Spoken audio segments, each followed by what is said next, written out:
Reka nogere mbifurize ibihe byiza abakomeje kudukurikira muri hirya no hino mu bice bitandukanye baha ikaze mu makuru yacu. Nyir'uruganda rwenga inzoga yitwa Umuneza iherutse guhitana abantu bagera kuri 11 akaba yamaze gutabwa muri yombi. Urwego rw'igihugu rw'ubugenzacyaha RIB rwatangaje ko rumaze gufata cyangwa se guta muri yombi abantu bagera kuri 5 bafite aho bahuriye n'ikibazo cy'inzoga itujuje ubuziranenge yitwa Umuneza yatumye abagera kuri 11 babura ubuzima, abandi 4 bakaza guhuma. Iyi nzoga yitwa Umuneza ikabikorwa n'uruganda rwitwa Rwanda Bev ruherereye mu murenge wa Ntarama mu karere ka Bugesera. Ku itariki 27 Ukuboza 2021 nibwo hatangiye kumvikana amakuru avuga ko hari abantu 4 bari bamaze kwicwa no kunywa inzoga yitwa Umuneza. Muri uko kwezi ikigo cy'igihugu gishinzwe kugenzura ibiribwa n'imiti mu Rwanda FDA cyahise gisohora itangazo kivuga ko cyahagaritse by'agateganyo inzoga. Kugeza ubu abantu 11 bo mu turere twa Bugesera na Gasabo nibo bishwe n'inzoga, ndetse kandi hari 5 batawe muri yombi bakurikiranyweho kubigiramo uruhare. Umuvugizi w'urwego rw'igihugu rw'ubugenzacyaha RIB Dr. Murangira Bitsiri yabwiye kimwe mu bitangazamakuru byandikira ku butaka bw'u Rwanda ko mu batawe muri yombi harimo umuyobozi wa Rwanda Bev witwa Marcel Ngarambe. Yakomeje avuga ko Ngarambe yatawe muri yombi kuwa mbere tariki ya 3 Mutarama 2022 mu gihe abandi 4 bafashwe kwa 27 Ukuboza 2021. Dr. Murangira Bitsiri yavuze ko ibimenyetso bya laboratoire byagaragaje ko inzoga irimo ikinyabutabire cya methanol ari nacyo cyabaye intandaro y'imfu z'ababinyoye. Ati inzoga ya Umuneza ifite methanol kandi byemejwe na raporo ya laboratoire y'u Rwanda y'ibimenyetso bya gihanga bikoreshwa mu butabera. Ati isuzuma ryakozwe ku mpagararizi cyangwa se sample yakuwe mu gifu cy'imirambo igaragaza ko mu nda harimo iki kinyabutabire cya methanol akaba ari cyo cyabaye intandaro y'urupfu rwabo. Yavuze ko abantu bakwiye kwirinda rero gushyira mu kaga ubuzima bw'abagenzi babo. Yagize ati ubuzima bw'abaturarwanda ni bwubahwe, ntabwo bikwiye ko inyungu y'umuntu igomba gusimbuzwa ubuzima bw'abaturarwanda. Ati abantu nibitondera amabwiriza y'ubuziranenge bahabwa yo gukora ibinyobwa, ati biribwa ndetse n'ibindi bintu bikoreshwa mu biribwa cyangwa se ibinyobwa, ati bayakurikize, utazabikora azakurikiranwa n'amategeko abihanirwe. Uretse abapfuye kugeza ubu abandi bantu bagera kuri 4 banyweye kuri kiriya kinyobwa barahumye burundu, bakaba bari kwitabwaho mu bitaro bya kaminuza bya Kigali CHUK. Kuva iki kibazo cyagaragara hafashwe imyanzuro itandukanye irimo ko hagiye gushyirwaho amatsinda yihariye ashinzwe kugenzura inzoga zikorerwa hirya no hino mu gihugu cy'u Rwanda. Ibindi byemejwe harimo kuba uturere tugiye guhabwa urutonde rw'inzoga zemewe gukorerwamo ndetse n'izitemewe kugira ngo bifashe ubuyobozi n'abaturage. Umuyobozi bwa Rwanda FDA bukavuga ko hagiye rero gukazwa ubugenzuzi hagamijwe kureba ko abacuruza ibiribwa, imiti n'ibinyobwa byose bubahiriza amabwiriza y'ubuziranenge.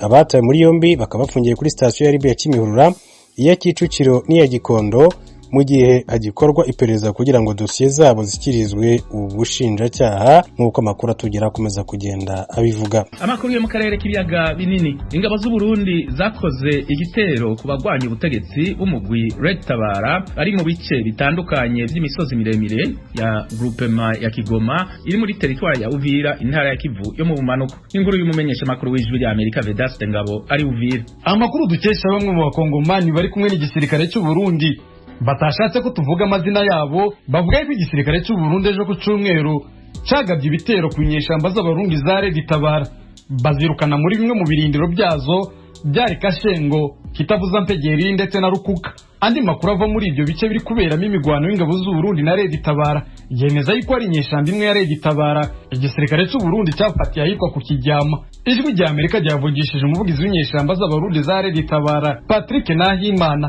yemeza yuko baraye bagwanye n'igisirikare cy'u Burundi hamwe n'imbonerakure. Amakuru ahari nuko ejo mu masaha ya saa 9 kuduga zimwe mu ngabo z'u Burundi ziri kumwe n'imbonerakure ko zigana ari ibirindiro byacu. Rero agwa mu mitego yacu turiko turagwana rero kuva ejo byabereye aho bita mu Gashengo, aho bita mu Rukuka, bibera no mu Gitembe. Ubu tuvugana rero niho barabo bantu, rero tuvugana turabona aho bari muri ayo makarita nakubwiye ariko rero hariho umuco umwe waba waraye urenganye ugaca mu murongo ukaba waraye mu kaderegere ubu tuvugana. Iyo uvuga ko ari ingabo z'Uburundi muri kugwana nazo ni iki kigaragaza ko ari ingabo z'Uburundi? Kuko dufite amakuru ahagije aho bavuye muri bataye mu Cibitoke. Mwaba mwatakaje abantu bangahe ku ruhande rwanyu cyangwa ibo batakaje bangahe? Ku ruhande rwabo rero twarashe abantu 10 bapfuye, turabona amahiti zabo ariko turi ku ruhande rwacu gushika ubu nta kibazo turagira. Ariko ibo bavuga yuko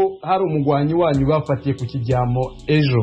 Oya niyo bakora maje ko atari abasada bashobora kwiga. Ibi byo kugwanira ku butaka bwa Kongo muri Abarundi mubona bisobanura iki? Yewe leta y'u Burundi ne yaje kuturondera twahungiye twarwe ino turondera twirenganura urumva rero twaba duteyeho no twivunira. Gusa twavugishije umuvugizi w'igisirikare cya Kongo muri aka karere Major Dieudonné Kasereka atubwira yuko nta makuru afite kuri iyo migwano. Mu kwezi kwa 12 gushize hagati ya tariki ya 24 na tariki ya 25 societe civile zo muri Uvira zavuze yuko abasirikare barenga 380 b'u Burundi binjiye muri Kongo banyuze za Remera muri territoire ya Uvira berekeza mu misozi miremire za Kifuni ho muri groupement Kigoma. Je prends les cas récemment le 25 à le 24 il y a eu infiltration armée, il y a eu moins armée burundaise pour plus de 380 personnes. Armée burundaise il traversait facilement on était pas comme tariki ya 25 ukwezi kwa 12 hari ingabo z'u Burundi zirenga 380 zije ahitwa Kitemesho bazamukira mu misozi ya Remera banyura ahitwa Kidote Nyawera bajya ahitwa Gifuni. Mu gihe inzego zishinzwe umutekano no kwivuna abanzi mu gihugu cy'u Burundi zarimo zifuriza Perezida Evariste Ndayishimiye n'umuryango w'umwaka musha mwiza, yavuze yuko umugwi wa Tabara ari uw'iterabwoba. Kandi umuryango umukondo wa sosingo yijanjaye twame turyamiye amajanja twese umwasi ntabice muryahumye kuko murazi ko yama yagaragaje akatani kake kuburira n'abene igihugu bakasiga ubuzima aho hakurya mu buseruko bwa Kongo. Turahumba wa mugwi w'iterabwoba Tabara ufatanije n'umugwi w'abanyamahanga ADF, ariko tugashimishwa n'uko bariko baragwanya iyo migwi imwe bivuye inyuma ko rero n'ibindi bihugu byavuye hasi kurwanya iyo migwi natwe ukwama twarikanuye. Ubwa mbere igisirikare cy'u Burundi kigwanira muri territoire ya Uvira n'inyeshamba za Tabara, ahubwo no mu mwaka wa 2020 mu kwezi kwa 4 baragwanye. Mu myaka ishize igisirikare cy'u Burundi cyagiye gihakana ko kitinjiye ku butaka bwa Kongo, ariko bikagaragara mu maraporo y'izobera za Loni ko ico gisirikare cyari muri Kongo. Vedaste Gabo ku bwa radio ry'Amerika Uvira mutarakivuye. Urakoze Vedaste kuri iyo nkuru. Kwindi nkuru yerekeye Burundi, ibanki y'ubudandaji Bankobu mu mpera z'umwaka yaribwe amafaranga angana n'imiliyoni 150 z'amafaranga y'amarundi. Igipolisi cataye mu mvuto abantu 4 harimwo abakozi 2 b'iyo banki bikekwa ubwo busuma. Eroje Burikaneza ari nayo muri Kenya niyo nkuru aduviti. Ku cicaro gikuru cy'igipolisi cy'Inyamiramabi kiri muri komine Mukaza ku murwa mukuru w'ubutunzi Bujumbura niho umuvugizi w'ubushikanganje bujejwe umutekano yerekaniye abagirizwa ubwo busuma bwo mu banki y'ubudandaji Bankobu. Yavuze ko abakoze ubwo busuma bakoresheje ubuhinga ngurukana bumenyi babifashijwemo n'umwe mu bakozi b'iyo banki akorera mu gisata cy'ubuhinga informatique. Mu bahagaritswe n'igipolisi harimo umukenyezi umwe ntiyagizwe ubusuma nk'abandi, ariko akurikiranwa kuba yarasohotse arasamara asiga imashini nyabwonko maze abariyo bakoresha mu kwinjira mu ndinganizo y'ubuhinga banki ikoresha. Pierre Nkurikiye yashimiye ubuyobozi bwa Bankobu bwituye bukizera igipolisi mu maguru masha. Ahantu ayandi mabanki n'abantu bose bibwa biciye mu buhinga bwa none kwitura inzego z'umutekano ku gihe.